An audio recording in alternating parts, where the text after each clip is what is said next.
Olá, tudo bem? Sejam todos muito bem-vindos, todas muito bem-vindas a mais um Alesp em Pauta. Começa agora o programa que vai falar sobre uma busca de ampliar o acesso e dar maior assistência para atletas paulistas. O governo do estado de São Paulo sancionou o projeto de lei número 17.822 de 2023, de autoria do deputado Felipe Franco, do União Brasil, que prevê o aprimoramento do programa de apoio financeiro a atletas do estado de São Paulo. A proposta havia sido aprovada pela Assembleia Legislativa no final de agosto. E o principal objetivo do projeto foi atualizar a legislação que regulamenta o programa Bolsa Talento Esportivo da Secretaria Estadual de Esportes.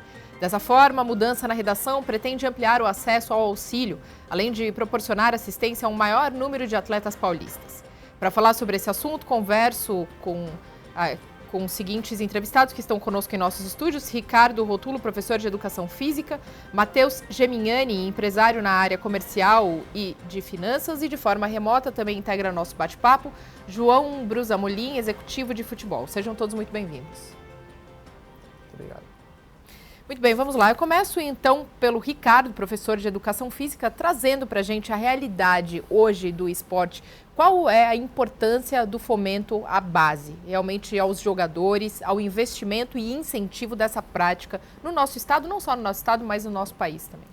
Na verdade, hoje, as leis de incentivo valorizam muito e fazem esse crescimento, né?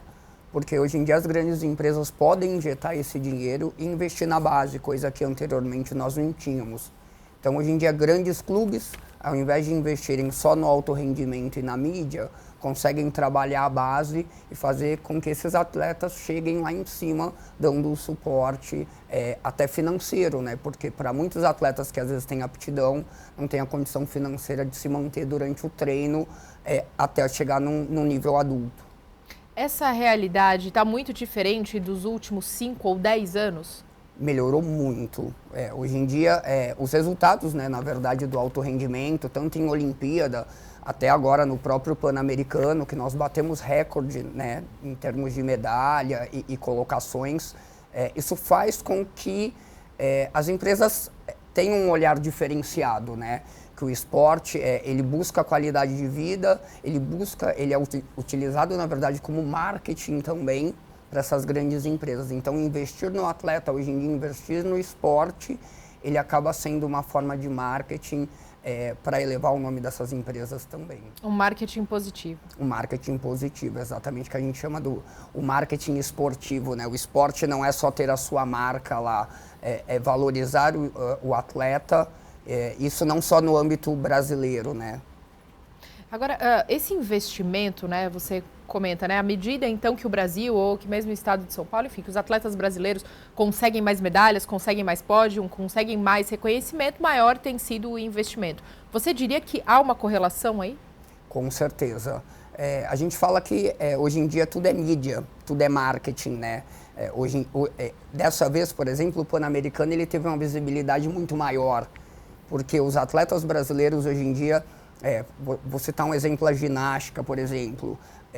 Os atletas do Pinheiros, que hoje em dia é uma referência aqui em São Paulo, foram para o Mundial, trouxeram medalhas de ouro, medalhas de prata e bronze. Isso aumenta a visibilidade e faz com que as empresas queiram investir no esporte no geral também.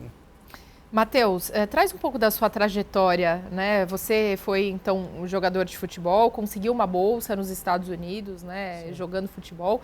Como que essa prática esportiva na sua vida pôde desencadear todos esses eventos futuros que hoje te transformam no profissional e no empresário que você é? Bom, primeiro, Mariana, obrigado pela oportunidade de estar aqui falando um pouquinho. Acredito que a mentalidade do atleta é a mentalidade que, primeiro de tudo, é competitiva, é uma mentalidade de disciplina, e quando você traz do teu momento de atleta e consegue trazer isso para o teu momento corporativo, uma coisa acaba se tornando complementar a outra, né? Então, mais importante do que onde você está ou como você está fazendo é você ter o foco de fato e conseguir colocar isso em prática. Acredito que quem tem a experiência de ter uma vida de uma bolsa atleta tem que se dividir muito entre estudos, viagens com o time, treinos, pré-temporada e outros afazeres. Tem que ter uma disciplina, tem que ter uma organização, e acredito que o grande ganho do atleta, né, que está indo por uma bolsa, não só para praticar o esporte, mas também para estudar, é ter esse discernimento de fato, eu vou ter que honrar com os meus compromissos acadêmicos e também atléticos. E financeiros E também, financeiros né? também. Daí também essa importância da Bolsa para que esse aluno possa continuar se dedicando não só ao esporte integralmente, mas não tenha que se dividir muito entre trabalhar, porque isso afeta diretamente o rendimento. A gente tem aqui o Ricardo, que está aqui balançando, acenando com a cabeça, né? Dizendo o quanto é importante ter esse tempo de qualidade. Agora, Matheus, traz pra gente, né? Quanto tempo você jogou futebol? Compartilha um pouco como foi ter essa experiência como bolsista, de conseguir cursar uma faculdade nos Estados Unidos por intermédio do esporte. Maravilha. Bom, então durante a minha trajetória, em 2015, eu havia começado, na verdade, uma faculdade no Brasil, fiz 2 anos numa faculdade aqui, e foi quando eu consegui transferir a minha faculdade através do esporte. Morei durante um bom tempo no estado de Michigan. Por lá eu tive a bolsa através do futebol. Depois eu consegui uma bolsa ainda adicional por conta do acadêmico, porque a partir do momento que você tem o seu histórico acadêmico lá dentro, você tem outras possibilidades que você não teria vindo do Brasil. Porque lá você mostra que você pode acompanhar uma aula, que você entende o que está acontecendo, que você entende o que o professor coloca. Veja que aqui, muito do que a gente aprende no Brasil, né, pelo menos posso dizer na minha experiência, são coisas que a gente tem o fundamento do ensinamento americano, contudo, no inglês. Então também existe a barreira do idioma, que uma vez que você está lá, e puxando um pouquinho o que você comentou há pouco, o atleta bolsista, ele não é só a questão dos compromissos dele em relação ao time, a ter que se dedicar, mas para manter a bolsa, ele também tem que manter uma nota, tem que manter um bom desempenho escolar. Então o que eu posso dizer é assim, durante toda essa minha caminhada, todos esses meus 3 anos que eu morei lá, eu pude crescer no sentido em disciplina, em entender que eu vou ter que resolver as coisas, então esse senso de que eu tenho que colocar a mão na massa por mim mesmo, e que de fato eu estou vivendo uma comunidade que vai além do Brasil, Estados Unidos, tem pessoas de outras partes do mundo também. E o que o esporte te ensinou durante essa época?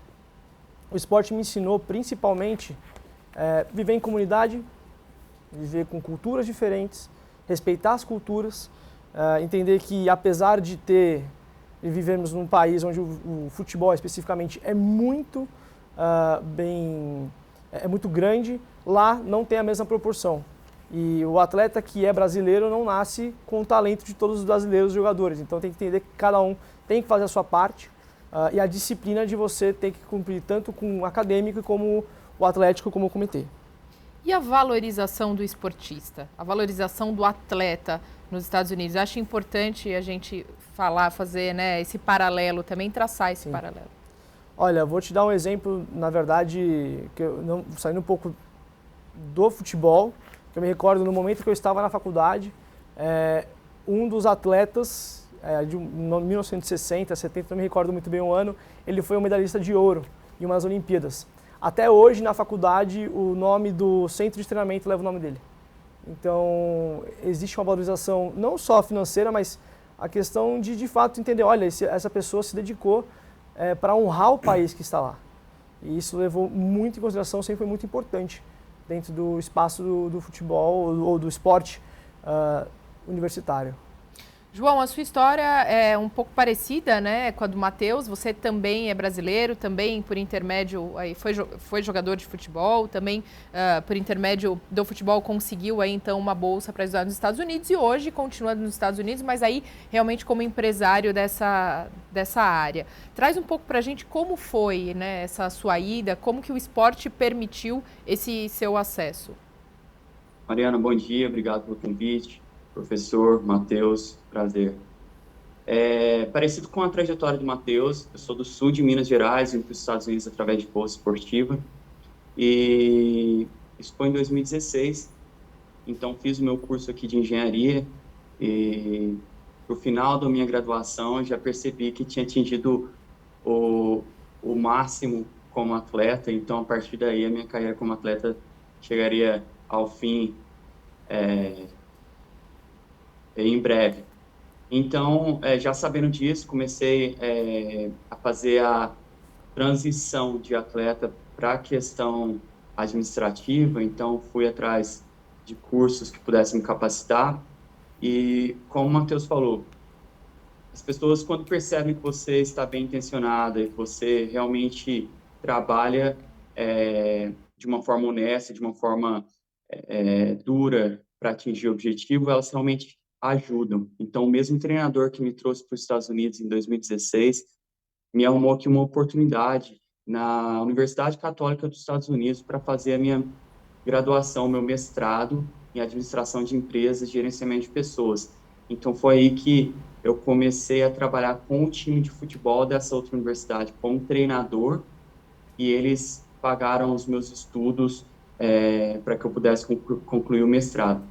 E a partir daí, continuei nessa trajetória de capacitação para poder unir um pouco o meu amor, respeito pelo futebol, pelo esporte como um todo, com as capacidades e as habilidades necessárias para se fazer a gestão.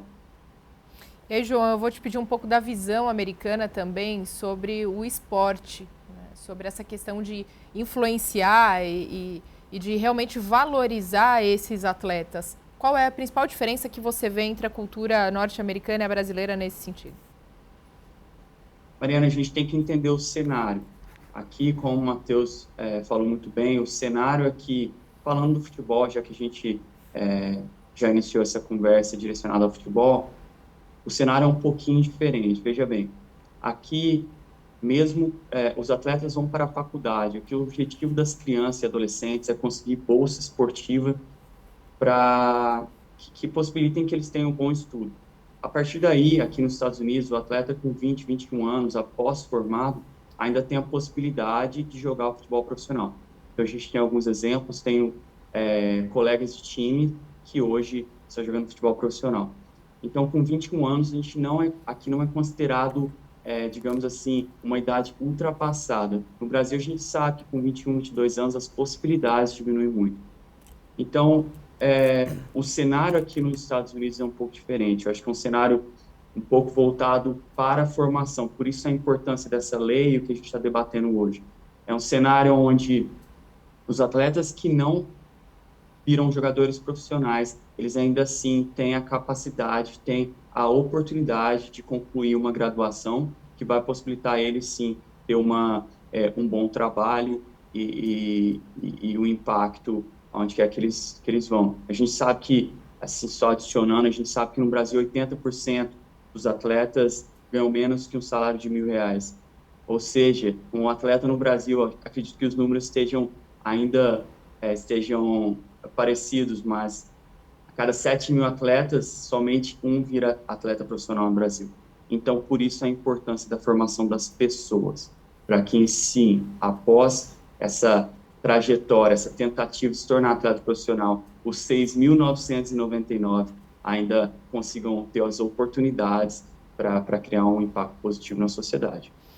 Professor, pegando gancho, né, nisso que o João trouxe para a gente, o futebol, já que ele comentou, né, ambos, né, o João e o Matheus também estão ligados ao futebol, ele ainda recebe muito mais visibilidade no Brasil, no estado de São Paulo? Você acha que isso é uma realidade? Isso quando a gente pensa em outras modalidades, como o atletismo, como, né, realmente algumas outras, pega o atletismo porque realmente é uma questão, digamos que tem um vale realmente, né, entre os esportistas de futebol e os velocistas, por exemplo. É uma questão cultural, na verdade, né? A gente brinca hoje em dia na educação física, que os meninos já nascem com a bola no pé, porque quando chega ali na escola, todo mundo quer jogar futebol. Mas isso aí tá ligado com relação a marketing e mídia, né? Na verdade, hoje em dia, a visibilidade, a TV e o rádio, 90% falam sobre o futebol. É onde as empresas também querem essa visibilidade, então acabam agregando o patrocínio em troca do marketing e a captação financeira para o futebol, né? Talvez essas modalidades aí que estão crescendo agora, que os resultados passem a acontecer, acabem abrindo, né, essas portas para que os patrocínios também invistam e façam com que as modalidades cresçam, porque elas dependem, né, da parte financeira hoje em dia. Esses atletas acabam dependendo disso. É até por isso que uma grande maioria hoje em dia acaba parando o esporte para poder trabalhar. porque não tem um retorno financeiro aí para poder se manter com um treinamento de qualidade para chegar no alto rendimento. As políticas públicas, na sua opinião, são satisfatórias, são o suficiente hoje?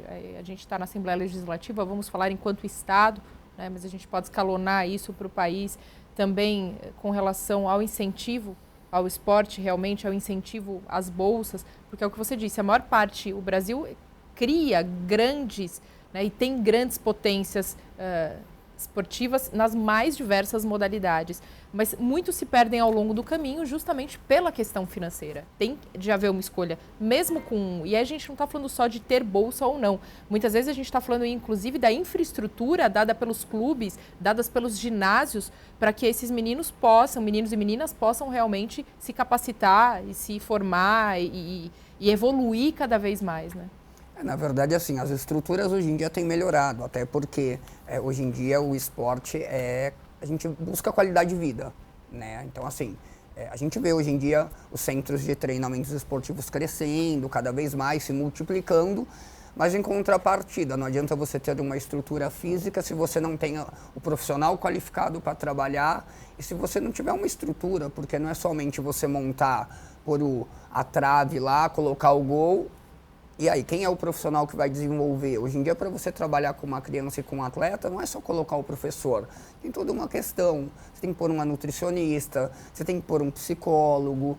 Tem muitas prefeituras hoje em dia que trabalham com essa estrutura, né? São Caetano do Sul, a própria cidade de Barueri, que eu também trabalhei lá. Tem toda uma equipe em volta para dar aquele suporte para o atleta para que ele chegue no alto rendimento. Então não adianta só eu fazer o ginásio lindo, maravilhoso e não colocar ele para funcionar, né? E é o que a gente fala, a cultura americana é muito diferente, eles visam, trabalham e desenvolvem o esporte até você chegar na universidade. Isso no Brasil não existe. A gente não tem essa sequência pedagógica para que ele chegue na universidade, né? Na verdade, o trabalho do esporte hoje em dia aqui, ele é feito no clube. O clube nem sempre tem a ligação com a universidade para que ele dê sequência.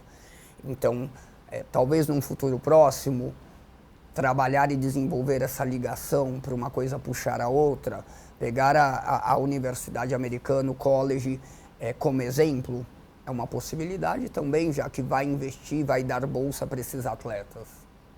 Aí você está falando realmente de um trabalho de incentivo na base. Tem que ter. É o que a gente fala, o atleta ele só chega lá no alto rendimento, ele só produz o resultado no adulto se ele teve um trabalho na base. Se você não tem a formação, você não vai ter o atleta lá no futuro, né? Isso é o que todas as modalidades fazem. Por exemplo, a gente pega as modalidades individuais, vou lá no extremo, vamos pegar o boxe. O boxe hoje em dia, ele foi para o Pan-Americano, conseguiu excelentes resultados. Mas o boxe hoje em dia, ele não está ligado na parte pedagógica. Ele não entra numa parte cultural, na parte de educação física. Ele não está na lei. Então, talvez, pegar essas modalidades que estão crescendo e inserir ela para que ela seja desenvolvida na escola também. Eu acho que é um início, porque o gosto pelo esporte começa ali, na prática esportiva escolar, como criança. Eu queria ouvir um pouco mais do Matheus e do João também, falar sobre as dificuldades na profissionalização brasileira desses esportistas, desses garotos e garotas que poderiam realmente seguir uma carreira, como o professor tem falado aqui para a gente, se houvesse essa preocupação com essa continuidade. Por favor, Matheus.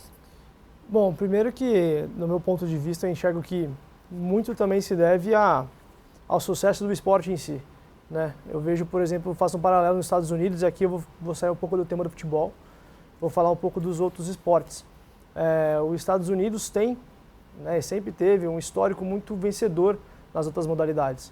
Isso acaba criando ídolos. E vou pegar um exemplo muito recente que nós tivemos aqui no Brasil, que foi o exemplo do surf, que teve exemplos também do UFC, por exemplo.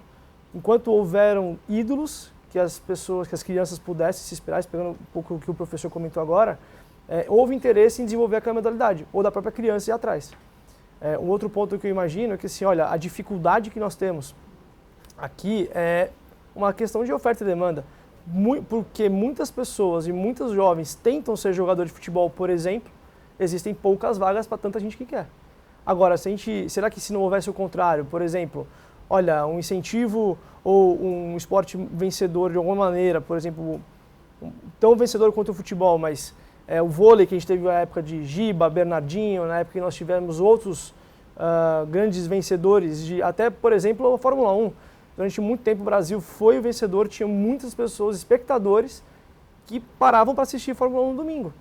E hoje em dia, muitas pessoas deixam de assistir. Por quê? Porque também a questão da cultura do esporte de ser vencedor naquele país influencia.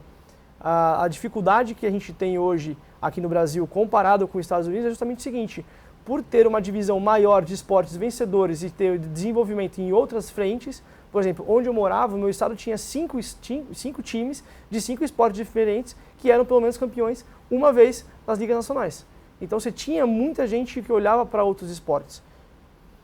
No Brasil, a coisa está mais concentrada, por isso que talvez a dificuldade para o atleta que queira buscar, ela é maior, por falta dessa oportunidade, por ter muita demanda e pouca oferta. João. Mariana, eu acredito que aqui as lideranças que o Matheus citou aqui nos Estados Unidos, esses ídolos, acredito que acontecem hoje por um trabalho que foi feito lá atrás. Eu acho muito difícil nós procurarmos ídolos se não há um investimento na questão da formação. E como eu disse, não na formação focada no atleta que vai virar profissional somente, aquele que vai viver realmente do esporte, mas sim dos outros que, de certa forma, irão trabalhar no meio esportivo, como um treinador, como um preparador físico, fisioterapeuta e todas essas outras profissões que estão agregados no esporte como um todo. Eu acredito que as políticas públicas, como você citou, são muito importantes para essa transição, para esse profissionalismo do futebol de base, do esporte de base, mas também do esporte recreativo, que é a área que atinge a maioria dos praticantes. E a partir daí a gente começa a criar um amor, uma prática esportiva, um amor, um desenvolvimento que futuramente possam levar aquele atleta a um nível mais competitivo. Eu acho que investimento na infraestrutura, investimento nas pessoas, como o professor citou, são importantíssimas, mas principalmente o profissionalismo. Se a gente olhar no cenário do futebol, a gente vê que no passado recente os clubes vêm fazendo uma gestão, vêm trazendo pessoas capacitadas para se fazer gestão, pessoas que entendam que a formação não é somente a formação esportiva, mas a formação do ser humano como um todo. E dessa forma, acho que a gente vai colher, sim, no futuro próximo, a gente vai colher bons resultados, bons frutos que terão um impacto na nossa sociedade como um todo. Professor, quando a gente fala de incentivo ao esporte, nós estamos mais uma vez numa casa legislativa, na Casa Legislativa do Estado de São Paulo. A gente precisa pensar em políticas descentralizadas, que possam partir do Estado, descer para os municípios, em forma de cascata. Quando a gente pensa nas oportunidades, essas oportunidades já são difíceis na capital, na região metropolitana, já é uma realidade. Quando a gente pensa no interior, então, do Estado de São Paulo, que na verdade é a grande parte do Estado de São Paulo, compõe a grande parte, são esses interiores, não são o que a gente conhece como regiões metropolitanas. Qual é a importância de realmente uma política pública afirmativa e que chegue na base, que chegue nesses municípios? Na verdade, assim, o interior hoje em dia teve um grande deslocamento de grandes empresas de São Paulo, capital, indo para o interior. Eu acho que seriam fazer leis que estimulassem essas empresas dessas cidades menores, mais para o interior, a investir boa parte investir essa parte financeira no esporte. Eu acho que são leis, porque se você parar para pensar o futebol hoje em dia, os grandes patrocinadores são grandes empresas. Se você pegar o basquete, por exemplo, vamos pegar o basquete feminino, boa parte do pessoal que disputa Campeonato Paulista e o Nacional não tem patrocínio. São as prefeituras que pagam as atletas, que pagam comissão técnica, investem. por que não descentralizar tudo isso e equilibrar esses valores? Se você é da cidade de Barueri, você não pode investir só no futebol. Vamos pegar uma porcentagem que a gente envia para o futebol e vamos distribuir isso nas outras modalidades. Eu acho que é uma forma de fomentar e dar a oportunidade para as outras modalidades se desenvolverem. Porque se você não tem um investimento, não tem como ela crescer, ela vai parar no meio do caminho. Ela não vai ter visibilidade. Se ela não tem visibilidade, as crianças, que é o início da formação ali de um atleta, também não vão ter esse acesso. E o professor trouxe uma questão muito importante, que é justamente essas equipes, né, e realmente as oportunidades que as equipes e times masculinos e femininos têm e quão díspare isso é ainda hoje no nosso estado, independente da modalidade. É uma realidade, professor? É uma realidade. A gente vê pelo retorno financeiro, pelo salário dos atletas. Hoje em dia, um atleta do futebol masculino ganha 10x. Você vai para o feminino, está ganhando 2x. No basquete feminino, os patrocínios são bem pequenos. Elas lutam para sobreviver. Se você for comparar hoje em dia, os patrocinadores do basquete masculino vão muito além, né? E aí isso acaba refletindo na formação da nossa base. Porque se o adulto não tem investimento, a base piorou. Porque a visibilidade é o adulto. Se ele não tem visibilidade lá, ele acaba não formando. E isso aí acaba refletindo nos resultados lá fora, né? Vou citar um exemplo. O nosso basquete feminino já foi muito. Hortência, Janete, Paula. Depois dessa turma aí, dessa leva, o nosso resultado caiu de forma gritante. Retornou agora. O feminino retornou esse ano passado. O basquete 3x3 aí, ganhou dos Estados Unidos recentemente. E o feminino agora ganhou o Pan-Americano, então o resultado voltou a acontecer. Mas não é só lá em cima, porque a atleta chega lá, mas ela tem que ter uma sequência, porque tem que ter uma substituição, né? O atleta vai chegar uma hora que ele vai aposentar. E quem vai suprir essa falta desse atleta que está saindo? É a formação lá embaixo, que às vezes falta. Então, assim, é o que a gente bate na tecla. Não adianta eu ter o atleta que é exemplo, que ele é campeão mundial, que ele é campeão olímpico, se eu não invisto na base, porque uma hora ele vai ter que parar, e quem vai suprir essa necessidade? Quem vai substituí-lo? Então, assim, esse investimento tem que começar lá embaixo. João, nos Estados Unidos, essa realidade entre equipes femininas e masculinas é mais equiparada? Mariana, tem um investimento aqui muito grande na área que eu trabalho no futebol. Futebol feminino é muito praticado aqui nos Estados Unidos, nível muito elevado, mas isso se dá justamente pelo amor das meninas que praticam o esporte e, de certa forma, viram consumidoras do próprio esporte no futuro. Para me encontrar um pouco do professor, eu acredito que leis, veja bem, políticas públicas como essa que a gente vem discutindo aqui hoje são importantíssimas para esse processo. Porém, acredito que leis que forçam ou que não deixem empresas investirem somente no futebol, mas que empresas tenham que investir também em outros esportes, acho que a gente vai um pouquinho no caminho contrário. Acho que é mais importante que isso, é utilizar as políticas públicas aqui para se criar uma prática esportiva desde cedo. Então, a criança que pratique o atletismo ou que pratique um esporte que não tenha tanta visibilidade, ela vai no futuro virar um consumidor daquele esporte. Ou seja, isso de uma forma bem natural vai forçar empresas a investirem, porque empresas procuram retorno, e o retorno está ligado à visibilidade. Então, aqui, futebol, trazendo novamente, o futebol feminino é muito forte e bem praticado, porém, devido a esse amor e pessoas que esse desenvolvimento desde cedo até o momento que essas pessoas viram consumidoras. Matheus, como empresário, qual a sua visão sobre esse debate? A minha visão é que cada vez mais deve existir um espaço para poder criar oportunidades.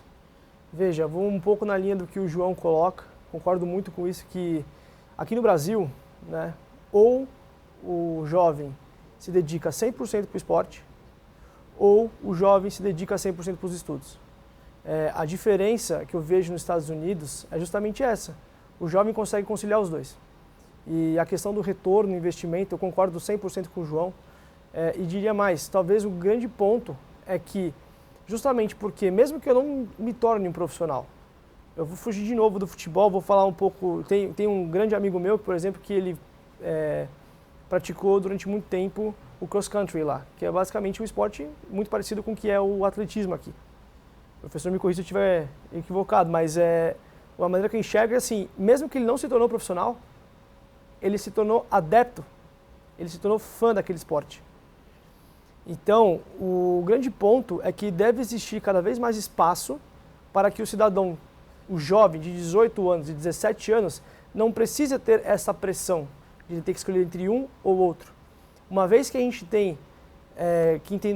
entende que não é formar um atleta ou formar um estudante, e sim formar um ser humano, nós estamos formando academicamente uma pessoa capacitada, uma pessoa civilizada, uma pessoa que tem mais condições para exercer uma profissão naquele esporte ou não, mas que ao menos está pronta para viver em sociedade e para a sociedade. Outras oportunidades, e aí trazendo um pouco do que o professor trouxe de outras cidades fora de São Paulo, veja, trazendo um pouco de volta para o futebol, grandes atletas, grandes jogadores da época dos anos 90, dos anos 80, vieram do interior. E muitas faculdades federais, hoje, estaduais, estão fora de São Paulo. O que eu vejo assim, olha, por que não proporcionar para que essas faculdades tenham recursos ou condições de trazerem profissionais ou atletas para se tornarem estudantes também e crescerem profissionalmente com um diploma, e não só o futebol. Eu até acredito que assim, não é tanto uma questão da escolha do esporte, mas é do ambiente. Eu tenho certeza que se tivesse um tipo se essa lei, por exemplo, essa medida pública incentivasse atletas de outras modalidades, a gente estaria aqui falando não somente de futebol.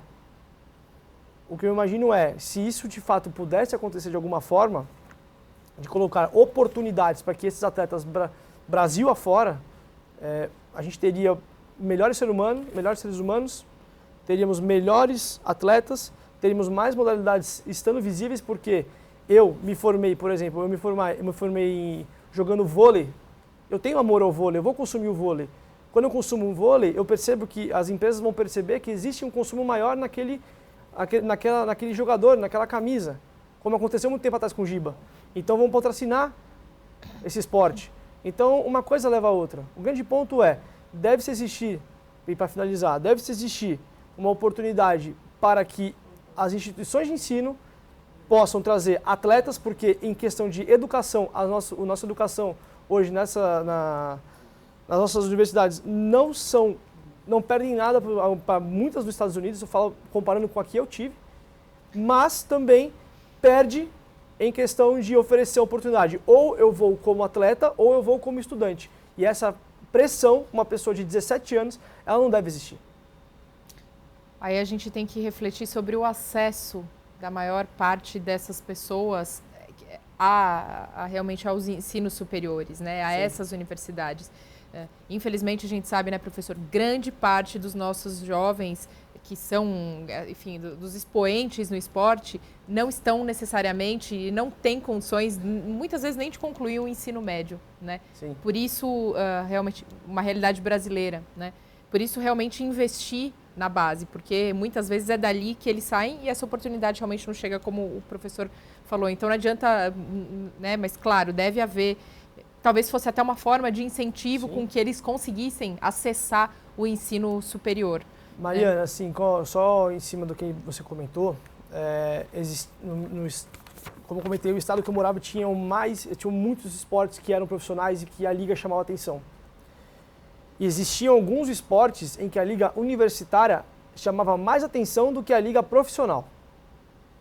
O que acontecia, e trazendo um pouco da questão da base, é que nas escolas, pelo nível da universidade ser tão alto, as escolas já mostravam para os atletas da escola que, olha, você deve entrar numa universidade. Para você entrar numa universidade, a sua mentalidade de atleta não começa com 20 anos, ela começa com 15.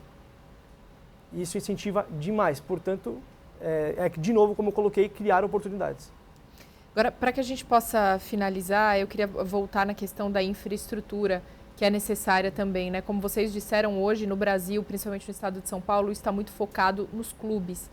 né, enquanto deveria realmente estar um pouco mais distribuído entre as estruturas realmente municipais, estaduais que a gente tem. E a gente pode falar de modalidades como a própria natação, como o próprio skate, né, que realmente essas pessoas precisam, né, esses atletas precisam de equipamentos públicos para poder, e de qualidade para poder realizar, né, esses seus treinos. Eu gostaria de começar pelo professor.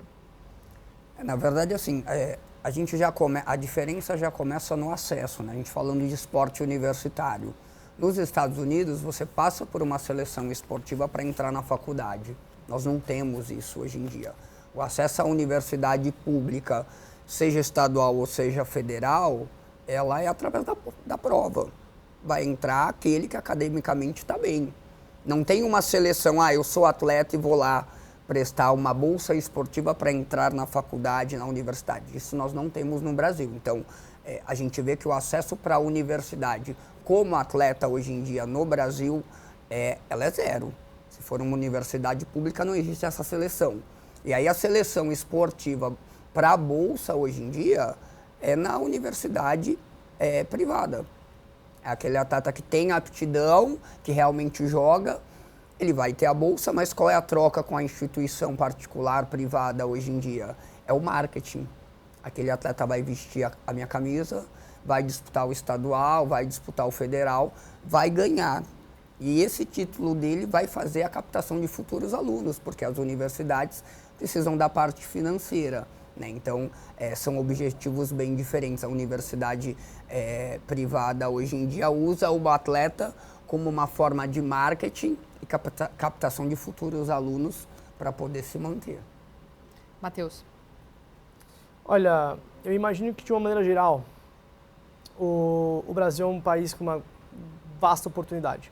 Você tem grandes professores, você tem grandes atletas, independente da modalidade, independente de qual campo de estudo que nós estamos colocando. O que a gente precisa aqui, e é muito minha visão, é entender qual o grau de oportunidade nós estamos entregando para essas pessoas.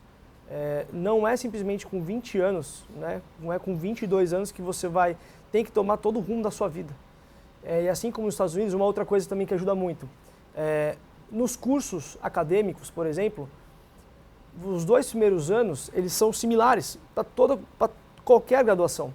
Então, se você entra na faculdade escolhendo um curso, no Brasil, ou você segue aquele curso 100%, ou você tem que começar do zero novo. Lá não. Lá, enquanto está nesse período, você pode mudar. Isso tira um pouco da pressão. Veja, a gente está conversando aqui de pessoas de 20 anos, 21 anos, que estão começando a formar a opinião sobre a vida. E aqui no Brasil nós estamos falando que pessoas com 18 anos, mais novas ainda, têm que tomar essa decisão. Então é criar oportunidade para que a decisão seja feita da maneira mais racional possível. É assim que eu enxergo. João, suas considerações? Mariana, eu acredito que a gente tem um potencial muito grande no Brasil.